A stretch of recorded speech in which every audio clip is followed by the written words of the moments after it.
Well, the Constitution is clear, and that, of course, is the supreme law of the land, that the privilege of the writ of habeas corpus can be suspended in a time of invasion. So I would say that's an option we're actively looking at.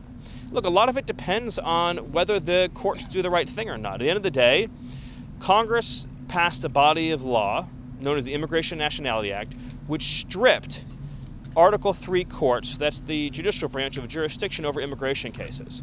So Congress actually passed, it's called jurisdiction stripping legislation. It passed a number of laws that say that the Article III courts aren't even allowed to be involved in immigration cases.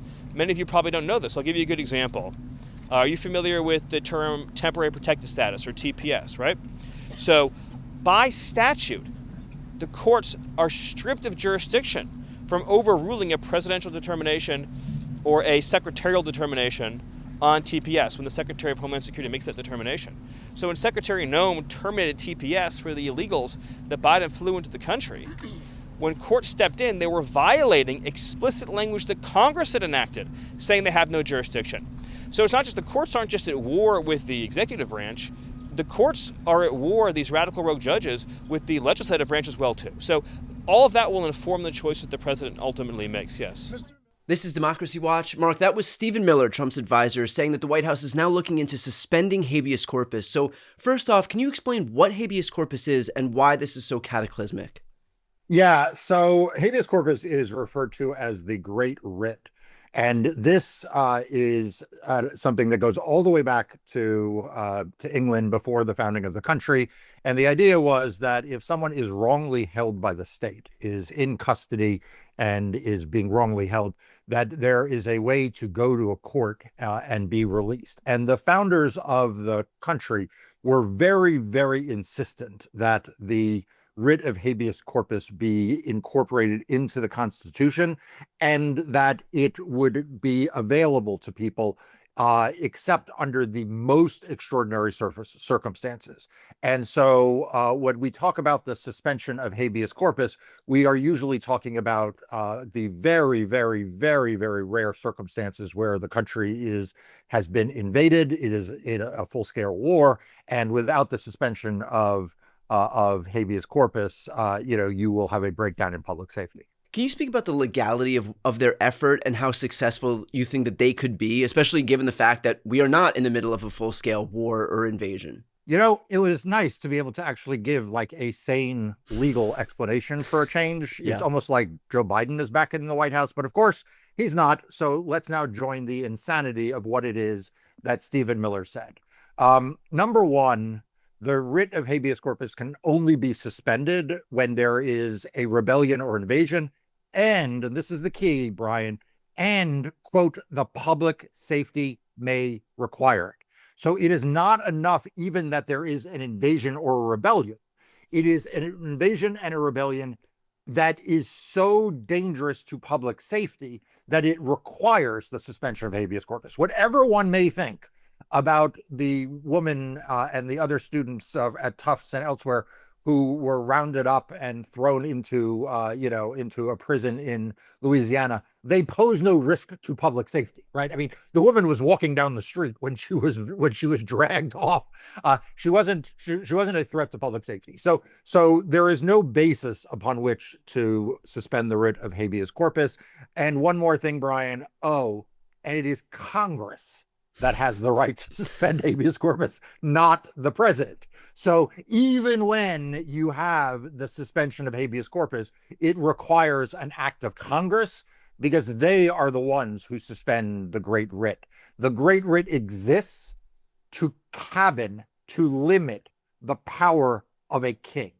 That's why you had a writ of habeas corpus. That's why the founders wanted the writ of habeas corpus to be the default in this country and could only be suspended under very limited circumstances because they had lived under a king. And it is the reason why Congress, not the president, suspends habeas corpus. Right. That's the whole point of not having it in the executive branch, is because the point of having habeas corpus is to limit the power of the executive or the king in the case of Great Britain. Correct. Since it's a limitation on the executive branch imprisoning people. Right. Well, you had mentioned that the two qualifications are that there has to be an invasion and a risk to public safety. But those things, in a way, are subjective. And of course, you'll have Republicans coming out like Stephen Miller and saying, we are in the midst of an invasion and public safety is at risk, and they'll kind of concoct a narrative around that conclusion. And so does that give you any concern that there is no mathematical formula that says, oh, look, we haven't, XYZ hasn't happened, and so officially this can't be, fulfill the qualifications for an invasion or risk to public safety, when these people can just say, we're in the midst of an invasion, public safety is at risk? Yeah, so I want to be very lawyerly here about this. It is not just that it is a risk of public safety. It is that it is that suspension of the risk is required by public safety. In other words, it's not like, oh, there is some theoretical public safety problem that could be advanced by doing away with the writ. It is that public safety requires the suspension of the writ of habeas corpus. And we simply don't have that. I mean, we don't have an invasion. We don't have a rebellion. But there is people right now, Brian, undoubtedly outside your home, outside your studio, outside where I am. They are walking down the street. They are safe. There are not marauding bands of people who are threatening a rebellion to topple the government, that it is not safe to be on the streets. And that is what the exception is. It was intended to be extremely limited. So look, do I worry? Yes, Brian, my job is to worry about everything. Do I think that he will do this? Yes, because kings love suspending the writ of habeas corpus. That's why those founders put this in the Constitution. Do I think the courts will allow it? Not in a million years will they sign off on the suspension of the writ of habeas corpus for where we are right now. That doesn't mean that they're not going to still try. And so my question then becomes, if they eliminate the writ of habeas corpus or suspend the writ of habeas corpus, does that go into effect immediately, or does it, or is that just an edict that they've written on paper and it's only worth the paper that it's printed on, but it really takes the court's determination to be able to allow it to go into effect or not? In other words, can they do it and it goes into effect immediately, or can they do it and that triggers a court process where the court is the ultimate arbiter of whether they're allowed to do it or not? Look, this is the problem we have with the Trump administration, because the answer is that him signing a press release with the words habeas corpus in it and calling it a executive order doesn't make it so. Right. However, the Attorney General will bow down. Right. DHS will bow down. The prison system will bow down. You will have various members of the Republican Congress. They will either say, number one, they are unaware that he wrote what he wrote there, but they're reviewing it. They haven't seen it yet. Number two, they're concerned, but they're not going to do anything. But the bulk of them will say, good for Donald Trump, where, this is his power, right? So the problem is that Donald Trump will break the law. The Supreme Court has said, essentially, he's immune from criminal prosecution for breaking the law. So Stephen Miller, and there's, this was part of what he said, and we ought to show it, is that, he's sort of using this as a tool to threaten the courts. Look, a lot of it depends on whether the courts do the right thing or not. The courts aren't just at war with the executive branch.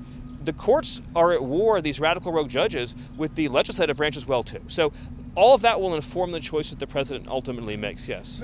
All right. So look, there it is. Like he's basically saying, geez, Chief Justice, it'd be terrible if something happened to your courts, and we will abide by the court's rulings if they rule our way. But if not, we'll suspend the writ of habeas corpus and then, the courts will have to try to enforce their orders. I mean, this would be the constitutional crisis on steroids, because there is nothing more central to why we have the Constitution we have than the preservation of the great writ, the writ of habeas corpus, against abuse by an authoritarian dictator like ruler as president. Mark, I know that a lot of the focus up to this point has been on the Trump administration's suspension of due process for migrants or immigrants, documented or undocumented. Does the suspension of the writ of habeas corpus apply only to migrants, or how can that impact actual American citizens? Yeah, so this is one of the things that I think people really need to pay attention to. The suspension of the writ of habeas corpus applies just in the country. Like, it's not like, when Stephen Miller says they're going to suspend it for migrants or foreign nationals, like that isn't really a thing, right? Like either there is a writ of habeas corpus or there is not. And if there's not, then Donald Trump can grab his political opponents off the street and throw them into prison.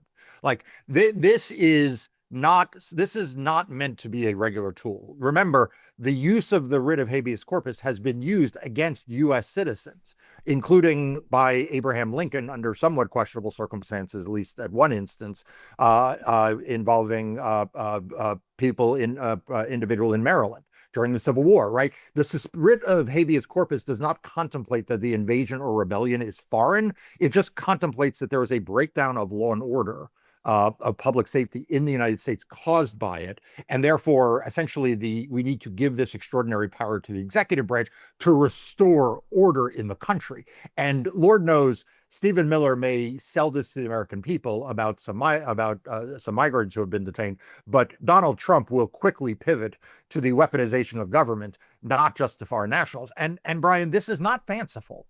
I mean, you and I have talked about this. They have already removed U.S. citizens from the U.S. in violation of the law. I mean, I think they sent a couple of toddlers, one of whom had cancer and was a U.S. citizen. They again, violated the law and sent him out of the country. So they are trying to normalize the application of these extreme tactics to U.S. citizens.